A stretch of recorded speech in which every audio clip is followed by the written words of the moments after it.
Godot avec Koita pour venir percuter une première fois, éliminé 2 joueurs et emmener ce ballon maintenant pour Aboubakary Koita et la poussée non fautive. Juste derrière, ce n'est pas terminé avec l'envoi et finalement l'ouverture du score. On ne l'a presque pas vu venir parce que le jeu semblait s'être arrêté et sur la première possibilité, c'est Eric Boka qui fait la différence. Saint-Tron qui mène 0-1. On parlait d'une équipe qui manquait d'efficacité, ben voilà. Aboubakary Koita. Quand il part comme cela, difficile à aller chercher. Bah ouais, Reynolds, on est quand même à la limite. Et personne ne se dégage du côté de Westerlo. Je me demande, c'est pas Ito qui est venu... non, c'est Zahirul Islam, pardon. Qui est venu faire le travail, qui a continué l'action alors que tout le monde s'était un petit peu arrêté. Griffinho. C'est parti. C'est pas si mal donné avec un ballon qui traîne et qui est toujours dans le petit rectangle. Et finalement, ben oui, je me demande, c'est pas le poteau qui est venu dévier et dégager ce ballon. Il y avait tellement de monde dans cette zone-là, c'était peut-être pas terminé encore, avec un envoi, et finalement l'égalisation, ben, eux aussi sont efficaces. Tout le monde est efficace, Saint-Tron, Westerlo, et Emin Bayram en l'occurrence. Ils n'auront été menés que 10 minutes, hein, et quasiment 10 minutes tout pile en tir ce soir. On est déjà ici, première situation très chaude avec le poteau de Sidorchuk, déjà buteur la semaine dernière. Face à OHL, là ça ne s'est pas joué à grand chose. Superbe inspiration hein. Avant de servir Reynolds et là Suzuki aura peut-être des choses à redire. Aïdara, mais là c'est l'insouciance aussi qui a peut-être permis à Westerlo, et pas peut-être, qui a permis à Westerlo de faire la différence. Est-ce que c'est bien Bayram qui a remis ce ballon Ça attaque surtout sur le flanc droit hein, pour Westerlo. Après il n'y a pas eu énormément d'attaques hein. Boss, ça peut être intéressant, mais ça ne passe pas. Bruno Godot. Pas terminé avec Reynolds maintenant de l'autre côté. Brian Reynolds, ça s'est refermé pour écarter à droite. Yo qui le remet, ça revient dans les pieds de Madsen à l'entrée du rectangle. Madsen pour permettre à Westerlo de passer devant. Westerlo a souvent connu la situation où il menait au score avant de se faire remonter. Lui qui a retrouvé sa place de titulaire, qui est aussi à la base hein, finalement dans cette construction. Là Godot qui l'écarte, mais ça revient sur la tête de Sidorchuk et Reynolds qui patiente. Yo pour le remettre, c'est dévié de nouveau. Reynolds qui en est presque frustré. Ben oui, Suzuki à la vue masquée a quand même une main sur le ballon, mais pas assez ferme hein, pour pouvoir la dévier.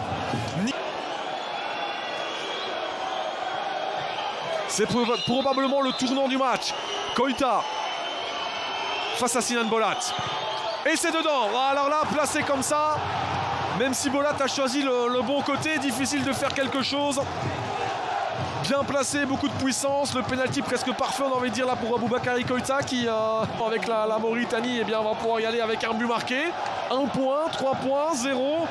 Ça, on ne le sait pas encore, mais ça relance totalement Saint-Tron dans cette...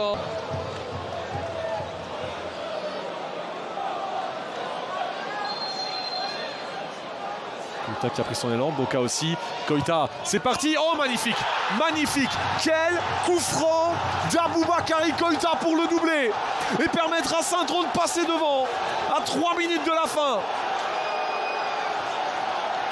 Est-ce le but du match? On ne va pas le dire et le crier trop vite et trop fort, et c'est pas parce qu'on est dans les tribunes de Westerlo qu'on dit ça. A-t-il laissé trop d'espace? Bah non, il l'anticipe, il peut pas mieux la mettre, Ballon qui vient frôler le poteau. Il ne fallait pas plus le frôler que ça sans le toucher. Les changements, les buts, ils ont vraiment compté à la seconde près. Hein. Bon, c'était pas terminé. On le disait, le temps additionnel, c'est pas ce qui réussit. À Saint-Tron, et bien justement, à peine commencé. Et ils n'ont eu besoin que de 15 secondes dans ce temps additionnel pour encaisser. Pour la 3e fois d'affilée. Alors aussi vite, non. Ballon qui a été dévié, on verra à qui il sera attribué. Mais quel match! Westerlo, pratiquement sur la remise en jeu. Mathia Frigan. Ouais, c'est lui qui l'a dévié à ce ballon.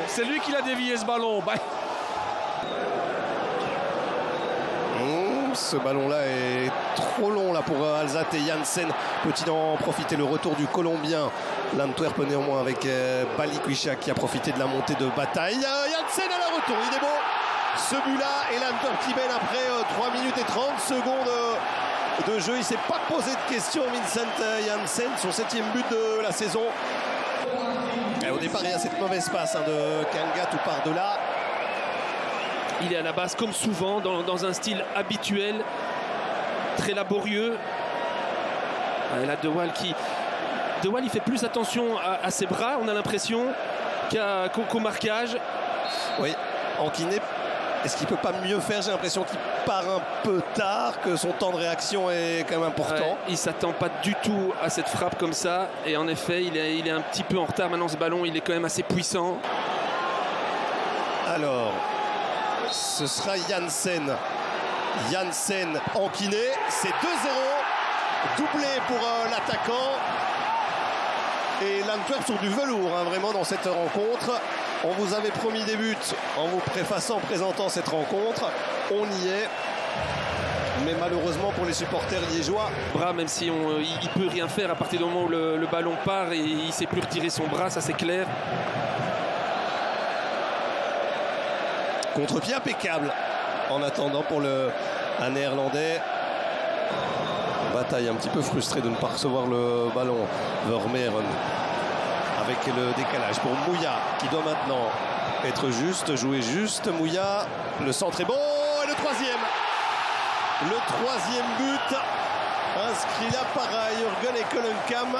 On lui demandait d'être plus décisif, d'augmenter son rendement. Il a inscrit son troisième but de la saison. 3-0 pour l'Antwerp. Patience aussi, c'est ce qu'il a fait. Il a fallu évidemment le déclencheur habituel, à savoir Alderweireld.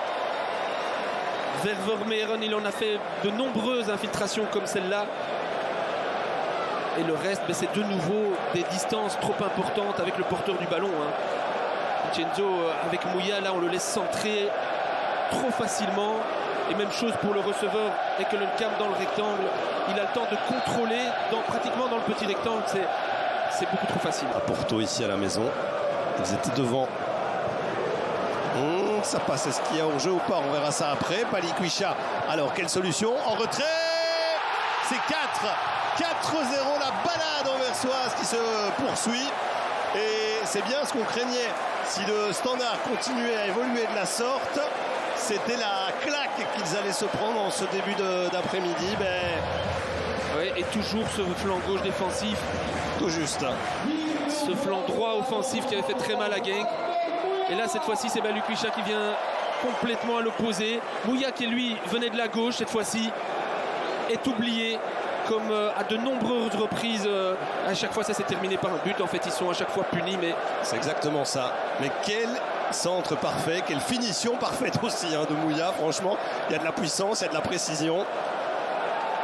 Des joueurs libres dans les 16 mètres du Standard, on en aura vu beaucoup trop. Et bien voilà ce cinquième but, à force de jouer à la baballe là derrière. On a été offrir le but de la Manita à Ileni Kena. Ouais, et c'est Kata. Un peu à l'image du match d'Alzate qui passe complètement à côté. Excusez-moi, mais c'est assez irrationnel.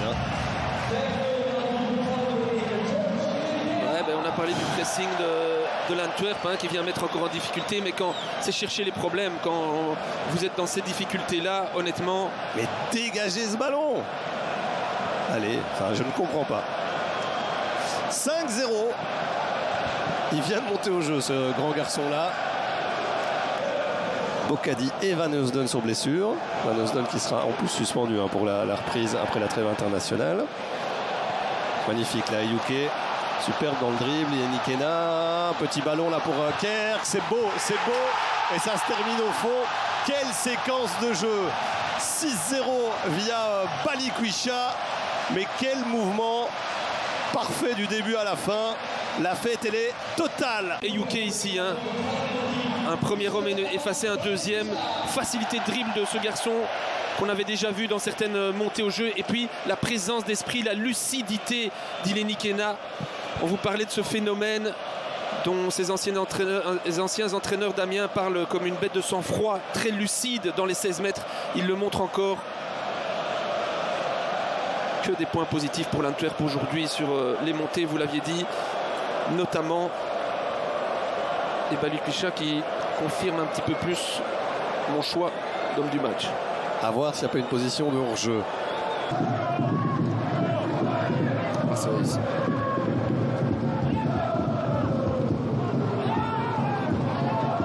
Keita, oh c'est facile pour Keita, c'est trop facile pour Keita. Nous maintenant, évidemment, ça devait arriver. L'ouverture du score des Pandas à la 30e minute de jeu via le joueur le plus décisif du côté des Cantons de l'Ouest cette saison. Ah, c'est un beau but marqué par Eupen sur la 4e possibilité des troupes de Kofeld. Ils maîtrisent leur sujet depuis quelques instants. Et là, cette fois-ci, Théo de Fourny ne peut à rien faire. L'académie Aspire qui fait la différence sur cette opportunité. 1-0 en faveur d'Eupen.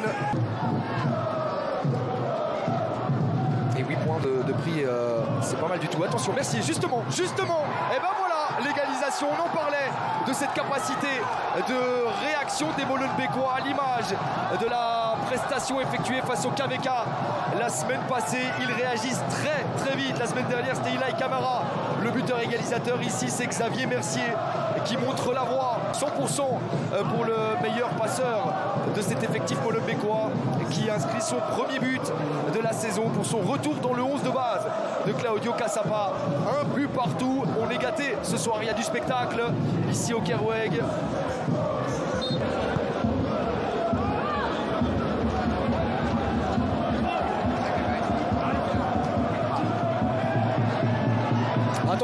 Attention avec le centre de Camara, la talonnade de Reine Adélaïde. Quelle passe décisive de la part de Reine Adélaïde qui ne parvient pas à marquer son premier but dans notre compétition, mais il en est à 2 assists en 2 matchs et c'est pour Chouto Abbé, s'il vous plaît. Le RWDM qui prend les commandes du match pour la première fois ce soir ici au Kerweg. De Cassapa en concurrence avec Florent Sanchez da Silva. Il a inscrit son premier but dans notre compétition. Et qu'est-ce qu'il est important à la 67e minute de jeu. Il permet au Dering de mener 1-2 en déplacement ici dans les cantons.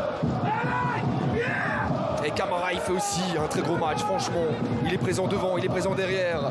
Bien joué de la part de McTargay avec Mercier qui lui remet immédiatement. Est-ce que McTargay peut terminer? Est-ce que McTargay peut mettre à l'abri le RWDM? Non, c'est manqué en 2 temps. Slonina qui prend le dessus sur McTargay. C'est pas fini. Et Del Piage. Oh, la belle histoire pour le joueur monté en cours de match. En sortie de banc, il fait la différence et permet au RWDM de breaker Eupen dans les 5 dernières minutes. Incroyable scénario, ils étaient menés dans cette rencontre en première période. Ils sont restés concentrés, concernés, appliqués, sérieux de bout en bout. Et ça a fini par payer, même si c'est une rencontre qui, c'est vrai, a été disputée. Et on ne s'y trompe pas quand on voit la réaction du banc, des joueurs, des supporters. Tout le monde hyper heureux pour Del Piage. Cassapa le premier qui vient le féliciter. Incroyable cette histoire pour lui. Alors que McTargay cède sa place, c'était prévu après ce double échec, mais on retiendra évidemment le 3e but du Dering.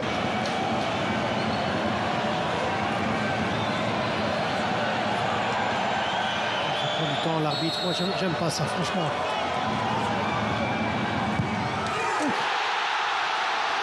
Voilà. Il n'y a pas plus simple aussi, plein milieu. Si Kofi ne bouge pas, il l'arrête sans problème. Mais bon, elle est quand même forte, elle est puissante. On va revoir, je me demande s'il n'est pas vraiment dans le plafond. On va revoir la frappe ici.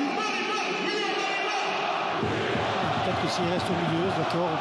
Il faut parfois on choisit un côté. Oui, mais non, mais c'est bien donné, c'est bien donné, c'est fort. Ryan Heinen a planté son premier penalty. Est-ce qu'il va réussir à mettre un deuxième cette saison? Peut-être en 2 temps. Il suit bien sa trajectoire, son second ballon. Et finalement trompe Maxence Prévost, furieux face à sa défense. On l'a laissé un petit peu seul au monde, le portier de Louvain de ce match, sorti sur blessure face à Ferencváros après 33 minutes de jeu. Et le voici donc buteur, auteur de sa 3e réalisation de la saison. 1-0 en faveur du Racing Genk après 25 minutes de jeu. En repassant à la 4e place, tout simplement devant l'Antwerp et devant le Cercle de Bruges.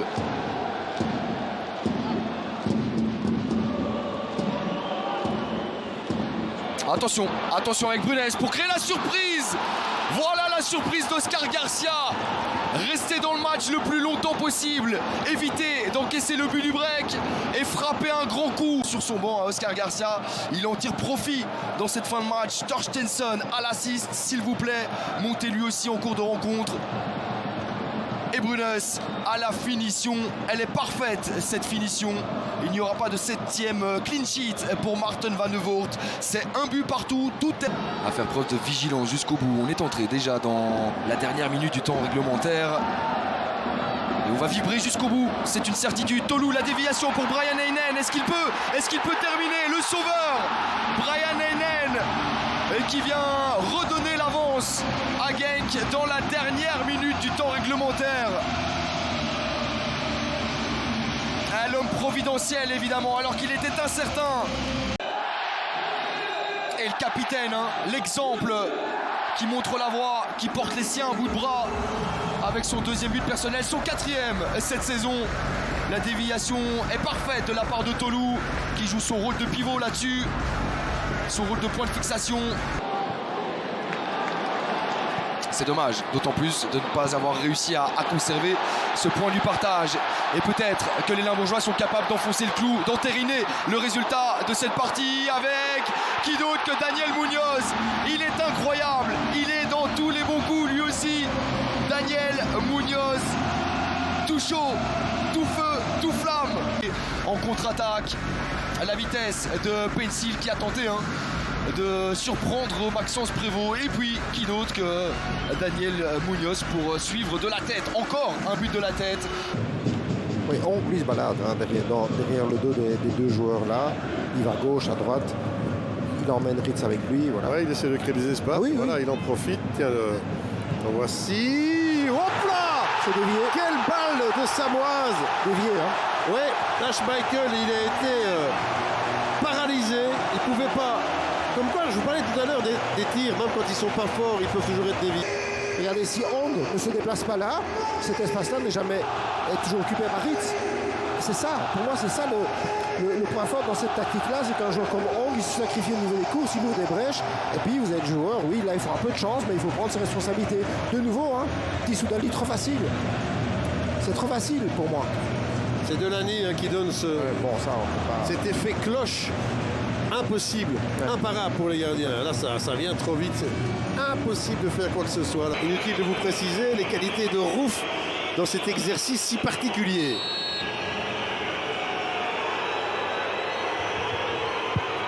Ouais, s'en est fallu de peu quand même. Mais il est bien frappé. Égalisation du Sporting d'Anderlecht. Alors que du côté de la Gantoise, on n'en démord pas. On a eu d'autres, peut-être plus. Très bien frappé. Si. Coup de pied comme ça, fort. C'est sec. Vous voyez, la frappe est très sèche. Ouais. Si, c'est bien donné. Donc pas grand-chose à... Regardez en expected goals, c'est pas folichon pour l'instant. Ouais, il doit jouer en une touche là, Rodriguez pour Lazare. Et en effet... Et là, il y a un coup à jouer pour la Poussin qui n'est pas hors jeu. Face à Vandenberg, balle de but. Et quel arrêt! Deuxième ballon, et le voilà! Le premier but de Kevin Rodriguez. Il est récompensé. Sous le maillot de l'Union. Et c'est vrai que c'est sans doute sa meilleure mi-temps. Il est récompensé, Benjamin. Je pense que Loïc Lapoussin, quand il verra le... Oui, finalement, pour le groupe, regardez, c'est de nouveau le mauvais alignement. Ça a été le cas toute la mi-temps. Et cette fois-ci, c'est joué aussi le Benjamin. Et Vandenberg ne peut pas tout arrêter. Vous avez vu le geste du gardien qui dit ouais, c'est bon, à un moment donné, moi je fais le boulot, mais on m'a abandonné là-dessus. Parce qu'en plus, le gardien, il joue très bien le coup, il reste sur ses appuis le plus longtemps possible. Il offre à Lapoussin, on va le voir, il lui dit ouvre le pied, je suis là. Il ouvre le pied et Rodriguez il est là, mais l'erreur elle est... Rasmussen, voilà, il a pris toutes les informations à sa gauche, à sa droite. Et la passe de Sadiki, il est magnifique en un temps du gauche, ce qui va peut-être permettre à Rodriguez d'inscrire un doublé. Oh oui, le but. Oh le but. Mais ce but de Rodriguez, il doit énormément à Noah Sadiki. Ouais, c'est très bien joué. On voit bien que Puertas, sur ce côté-là, il aime bien les petites passes en une touche, mais l'intelligence de Rasmussen de ne pas se débarrasser du ballon, il le donne où? Sur le pied gauche de Sadiki. Magnifique. Et au passage, ça fera un nouvel assist pour Cameron Puertas. Le 13e, toute compétition confondue, le 8e en championnat. Rasmussen, Sadiki, quelle justesse, quel dosage. Et là aussi, la petite passe, elle est sympa. Ouais. Et je ne sais pas s'il ne marque pas le premier, est-ce qu'il marque le deuxième? Ça, c'est l'histoire du mental, du moral des attaquants. En attendant, l'histoire, Courtrai qui n'a rien modifié par rapport à la première mi-temps. Non, oui, c'est vrai que c'est critiquable parce que. C'est un bon ballon, ça, à Puertas. Puertas encore. Et le but. Encore un assist pour Puertas. Et un but pour Loïc Lapoussin. Fin du suspense sans doute déjà après 53 minutes et 18 secondes. 3-0 pour l'Union. C'est Mario et Luigi. Sacré compère. C'est Mario et Luigi, puisqu'on pratique le Mario Kart dans l'équipe de l'Union. Mais là, on voit un magnifique Puertas qui arrive à rabattre ce ballon et il y met tellement de force que Lapoussin il a juste à mettre le pied en opposition, et bloquer la cheville. La passe de Sykes, je ne sais pas si c'était pour Rodriguez à la base. De toute façon, globalement, on revoit ici vraiment la puissance de la passe, de la doublée de passe décisive quand même pour Puertas encore aujourd'hui. Mais Sykes, ça fait 3-4 fois sur ses montées qu'on parle de son jeu de tête évidemment, mais sa qualité de pied.